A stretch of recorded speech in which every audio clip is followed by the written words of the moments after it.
Yes, I'm still here, Hollywood. Coming up on today's episode. I actually did some work after The Fall Guy. I did a lot of movies, and then I was just getting so many stalkers. I had one guy one night cut my screen in my bedroom and got in, and I shot him. Tell me, what was it like being an instant sex symbol? Did you appreciate that? Did you like it? Did you like the attention? Yeah. It was making me, I was making more money than I ever made in my life. I was young, I was happy, why not? I think that the Me Too went too far. You know, people would get in trouble for complimenting someone's hair. That's ridiculous. 80s television was famous for big blonde hair, snug jeans, and action scenes. There were two sex symbol Heathers who perfectly fit that casting call. One was on a show with Hooker in the name. The other was on the hunt for her next stunt. This is Still Here Hollywood. I'm Steve Kmetko. Join me with today's guest, Heather Thomas, from the TV series The Fall Guy. If you'd like to be more involved with us at Still Here Hollywood, you definitely can. Just visit patreon.com/stillherehollywood. You can support us for as little as $3 a month. You can get our episodes a day before they post anywhere else. You can see what guests will be coming up and submit questions for them. You can even tell us what stars you want us to have on as guests.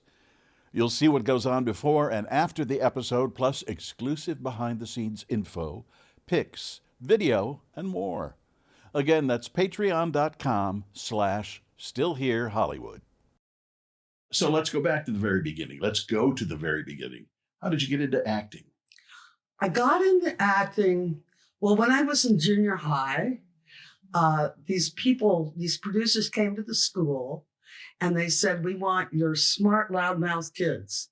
And a bunch of teachers pointed at me because I was a troublemaker, but I was also in all the accelerated classes. And I ended up co-hosting, and writing a TV show on NBC that aired on Saturday mornings. No kidding. Where we interviewed celebrities. It was called Talking with a Giant.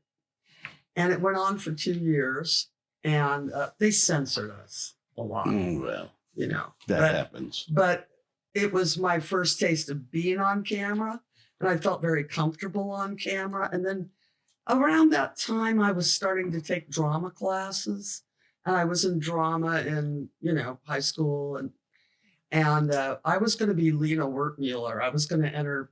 I was thinking I was going to be a filmmaker, but by the time I got to college, I started getting work, and one thing led to another. Lena was the first woman who was nominated for an Oscar. Yes. How did The Fall Guy come about?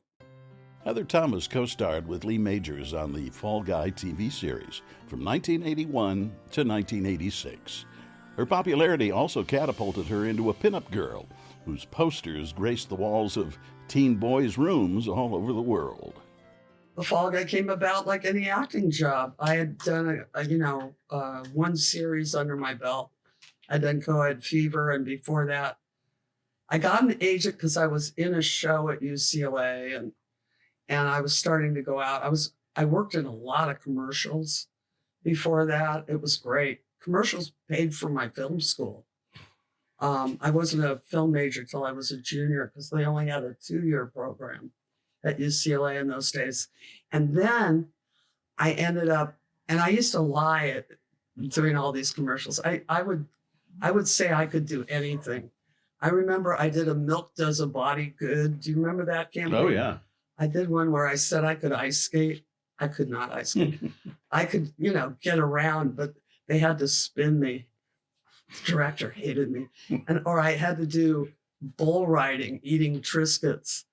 That was a horrible experience. But I ended up getting The Fall Guy just like going out for any other audition. I'll share a secret with you.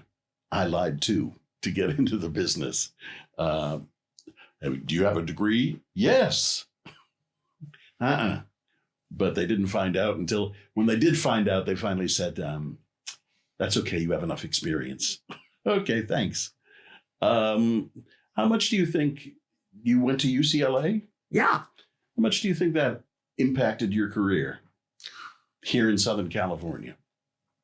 I think it did because I was in a pipeline. UCLA actors were getting agents, and you used to have to audition if you were a theater major, and if you didn't get cast, you were part of the crew.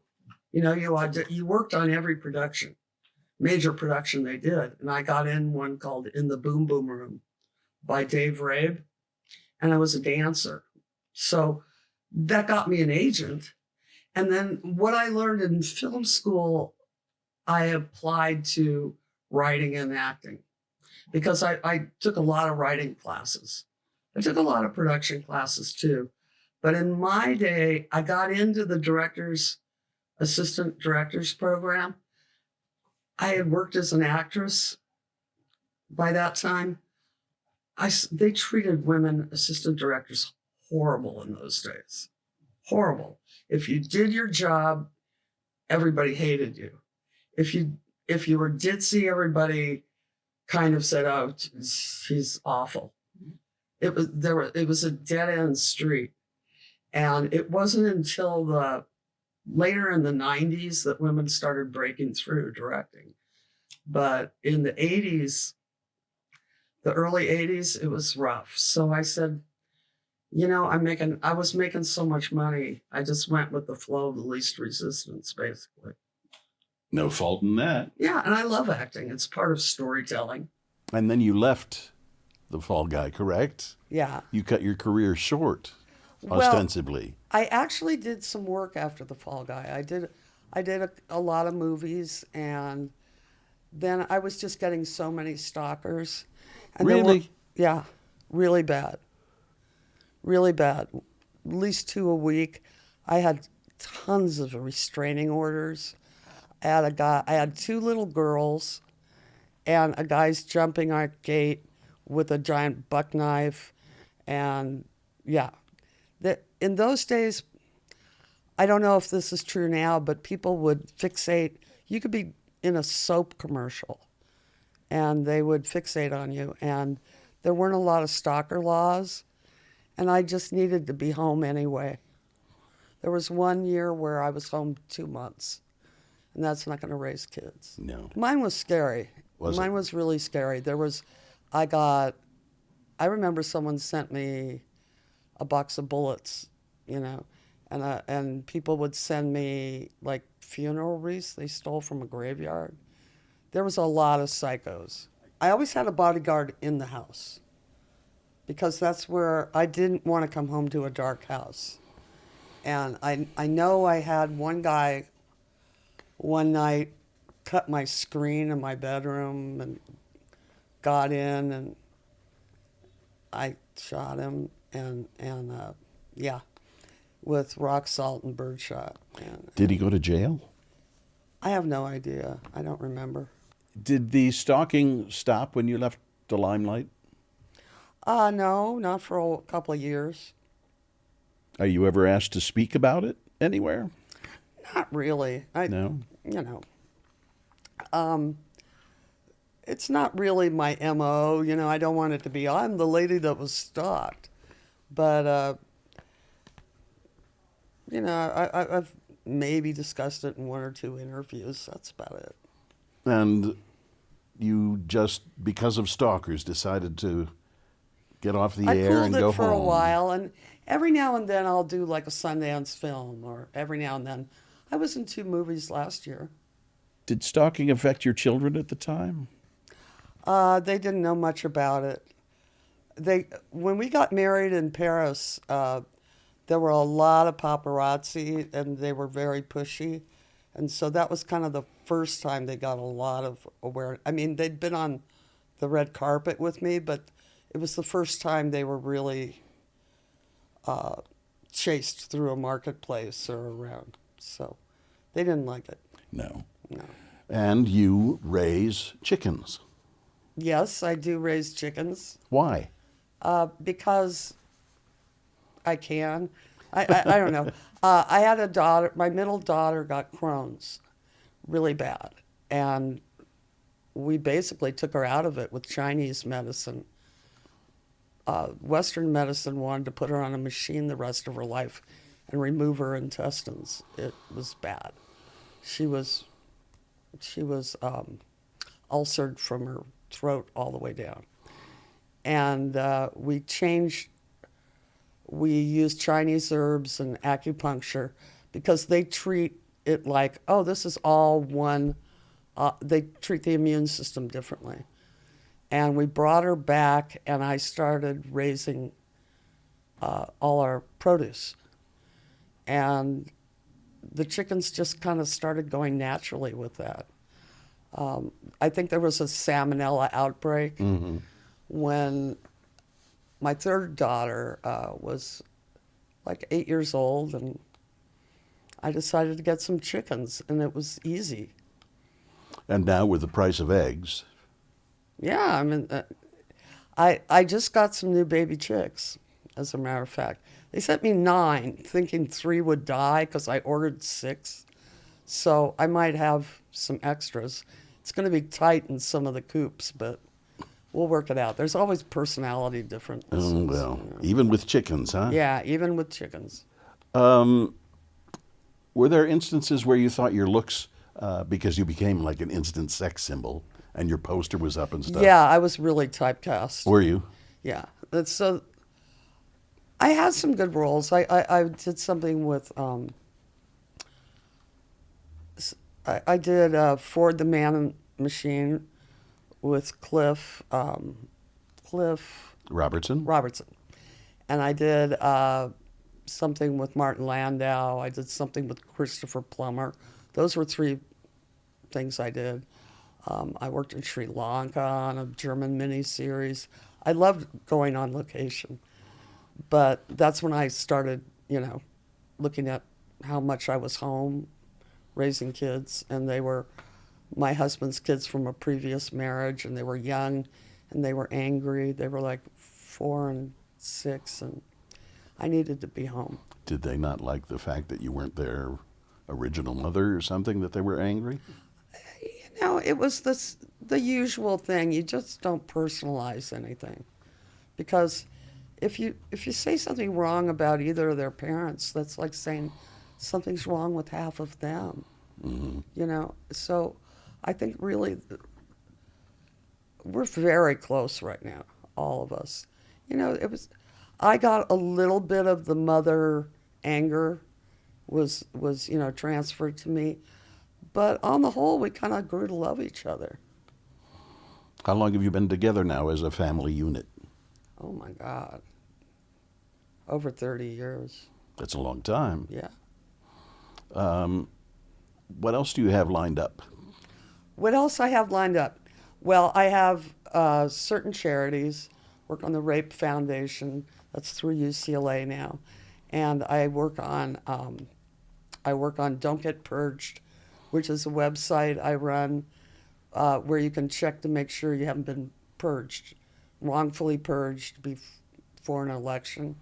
A lot of people get swept up in voter roll purges and don't know, and I hate the thought of anybody, any political party, waiting 8 hours in line and then finding out they're not on the roll. So it's a website to make people aware of that. Have you kept in touch with people who were on the Fall Guy with you? Like Lee? I see Lee all the time. Do you? Yeah, when I do autograph shows every now and then. I do that. I'm writing 3 things. I've been selling a lot of work. Yeah, I think I read that you wrote a novel. Yeah. Where does that come from? It was because when I was a young wife, relatively young, let's say, 29, what happens in Los Angeles is all the various charities and activist groups, they survive on calling young wives and bringing them in and getting them into their organizations. And so what I noticed was this was an entirely interesting breed of people. You can think what you want about someone, a trophy wife, let's say it's the 3rd marriage or something.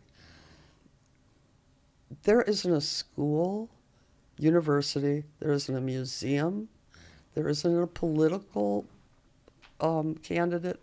There isn't a park, any kind of public thing, any kind of medical research, environmental conservation. None of that happens without the money from a trophy wife. They are responsible for about 80% of the donated monies in America, and I would say throughout the world. Do you feel funny, or is it putting you down to refer to yourself as a trophy wife? I don't know if I was a trophy wife or not, because Skip and I were friends for so long, and I certainly don't like the stereotype of someone who's vacuous who married an old guy for money, because I didn't marry an old guy, you know. But I sort of was plunged into that world. There were certainly a lot of women that definitely were trophy wives. They were like married to guys like 40 years their senior, and it was an interesting group. So I couldn't help but have to write about them. And have you enjoyed that? Has that given you a kind of a release in terms of your creativity? I write scripts all the time and sell them. Do you? Yeah. Any we would have heard of? A couple of them. There was School Slut. That one's still in production. I have a whole bunch that like are bought, but they're not in turnaround yet. So I really can't talk about them. Okay. Because I don't know if that's going to happen or not. And we'll be right back. Did you do your own stunts when you were on The Fall Guy? Not all of them, no. I don't do fire I or don't do that. falling or, yeah. But the stunt fighting, yeah. Did you ever get hurt? No.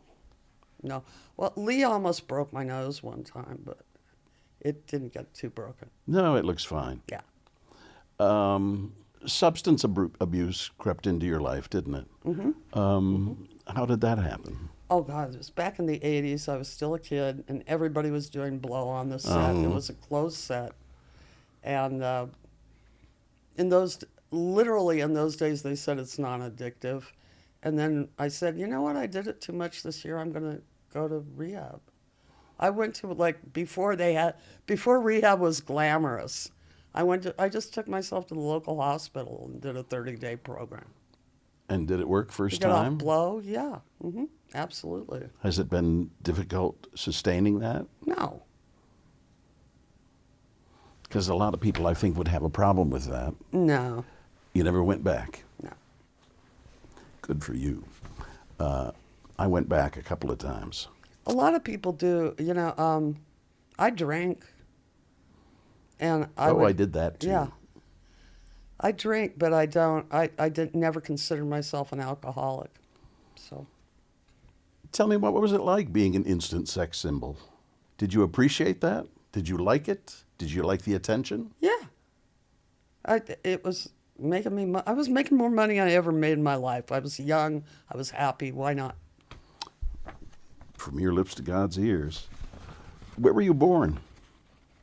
What year? Where? I didn't Where? ask. Greenwich, I know better than Connecticut. to ask what year were you You born. can ask what year. I'm not shy about my age. Oh, okay. I was born in Greenwich, Connecticut. Do you get back there, or do you still have ties there? I lived there 5 minutes. Okay. That's a good enough time to figure out a place. Yeah. I'm a California girl. Are you? I lived in Rockview, Maryland from when I was 2 to 4. And then I've been in Santa Monica ever since. 2 to 4, you must not have too many memories of it. I do. I remember in those days it was all forest. It was all forest. I remember the forest. Well, I have a question for you from one of our Patreon subscribers. Her name is Zoe To Go.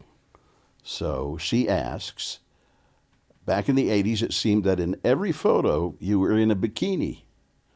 Obviously, times have changed a little. Looking back, how did you feel about being so blatantly sexualized by Hollywood? That's from Zoe To Go. I think there's a certain amount of disassociation, and it was really my business. It would be like a woman who sells bathing suits. It was the way I sold things. They didn't. In those days, it wasn't. It was accepted, and I understood when they were. When if something got a little misogynist, there's a big difference. And I was happy with my body. I worked hard. It wasn't in a misogynistic way. In other words. Mm-hmm. How have you able to? You've stepped back now for quite some time. Are you able to observe changes? Are there changes that you've made note of in your head in Hollywood? Yeah, of course. Women aren't confined to like using their feminine wiles to solve crime. There's more of an acceptance that it's just more reality that we're all human beings and equal intellectually. But who knows with today's atmosphere if that's going to change. But I think there's a big difference. And yeah, in my day, they swatted you on the butt, and there was, the guy you avoided at the rap party because he'd get handsy, or Hi, honey. You get pretty savvy about that. Women, by the time you're 12 years old, you can tell who's, men look at you like a lion looks like an impala. You kind of, in my day, you just kind of had survival instincts. Every woman did. It's like, I'm not going to be in the room with that one, and that one's drinking, okay, I'm going, or that one's getting high, I'm going. You just try to keep yourself out of a situation. So thankfully, that's gone away. I think Me Too went way overboard. Do you? Yeah, I think that's responsible for the bro backlash right now. That we're under, where they're angry about DEI. Well, the DEI is that's just a watchword for something people don't like. But I think that the Me Too went too far. People would get in trouble for complimenting someone's hair. That's ridiculous. I talked about this because, there were some programs we were doing with the Rape Foundation in high schools because violence and sex was starting to get mixed up, like creepy, where boys were hitting girls that wouldn't put out on and I was talking about this with Beatrice Woods, the mother of Dadaism.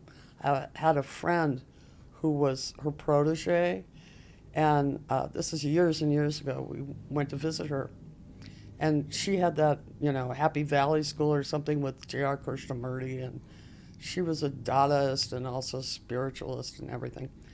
And because she had asked me what I was doing lately, and I said, well, I went to Sacramento and we were testifying about certain things happening in schools, and we're doing a program. And she said, nobody square dances anymore. And I kind of thought, oh, that's nice, Beatrice. She said, no, listen to me. It was boys and girls touching each other in a non-competitive way. Nowadays, they don't want anybody to touch anybody. That's not human. But it seems to me that if you look at old movies, the ones that occurred kind of during the war, and there was a period where men and women seemed to be more friends. Yeah, there were stereotypical roles, but it was a much more friendly atmosphere. It wasn't this hateful atmosphere that's out now. When I was growing up and we had square dancing at school, my mother would send a note to get me out of it because we were Baptist and we didn't dance. Oh, my. Oh, my, yes. That was the rule. And it Were worked. you a Jack Baptist? Yes. Jack Baptist. Jack Mormons and Jack Baptists. Oh, I didn't know that. Yeah. How is it you got so involved in activism?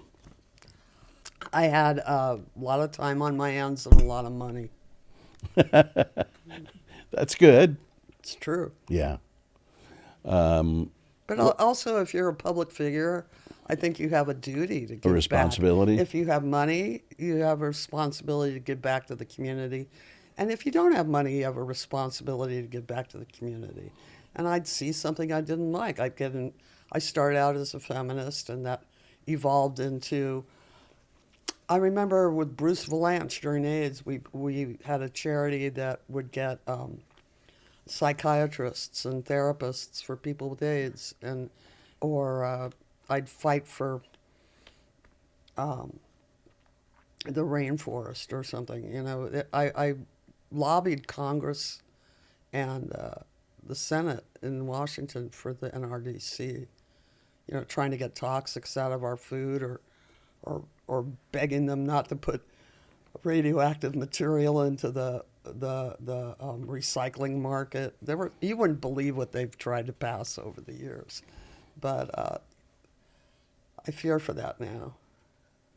I feel because there's an onslaught changing now of getting deregulation, and I think we're in a political upheaval where people aren't really aware of what's happening. It's so much, it's like a fire hose.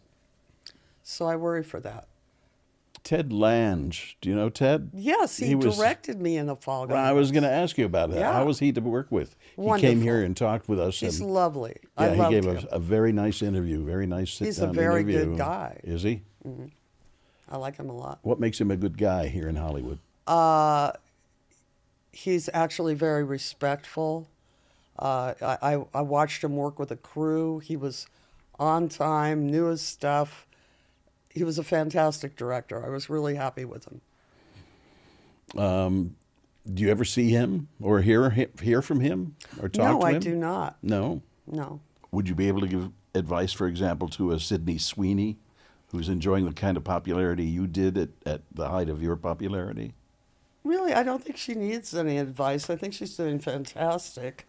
And there are roles now for women as you age where there weren't in, say, the 70s. I think there's bigger roles than the grandmother or the mom or the nosy neighbor. Mm-hmm. There's a billion different, parts you can play. They're very interesting parts at my age. So I don't know if I'd warn her about anything except for watch your business, people. That's the most important thing. How so? I'm the wife of a lawyer, an That entertainment helps. attorney, and I've seen how many people have been ripped off by their business managers. Mm-hmm. And how many times he had to bring giant stars that someone would think are filthy rich.